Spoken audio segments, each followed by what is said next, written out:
ეს მოძრაობა ნამდვილად ხალხზე ზრუნავს და ამისთვის მუშაობს.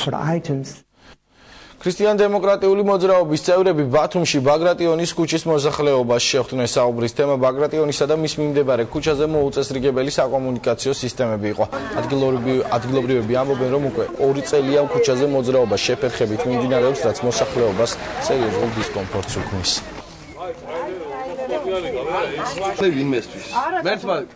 ყველას თავის გზაზე გავუმართლე და შიგნით საშინელი მდგომარეობა. მაგით არ ვღირსები. არა, ეს აქ იმის რესურსი და ფული, რომ ეს ყველაფერი მდგომარეობა, რომელიც ჩვენ აქ ვნახეთ, ეს არის საშინელი.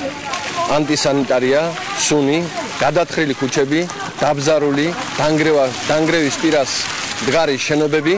და ეს ადამიანების ამ ადამიანებმა სამწუხაროდ არ ეციან, როდის დასრულდება აქ სარეაბილიტაციო სამუშაოები. 2 წლის წინ საბოლოოდ გვეგონა რომ მოუხედავდნენ, მოაწესრიგებდნენ ქუჩას და იყო ქალაქის მერიაში შეტანილი კოლექტიური განცხადება.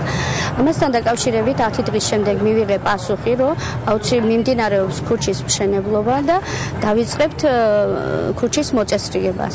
არა და არ იქნა 2 წელი გავიდა იმის შემდეგ და ეხლა დღემდე ვითმენ. ბათუმში ყველაზე დიდი ქუჩა და ყველაზე დიდი პროექტი არის ბაგრატიონის ქუჩა, სავალი ქუჩა. ამ ეტაპზეა გაკეთებულია ახალი სანიაღვრე არხები, ჩამონტაჟებულია მიწისქვეშა კომუნიკაციები, გაზი გაყვანილია, წყალი გაყვანილია.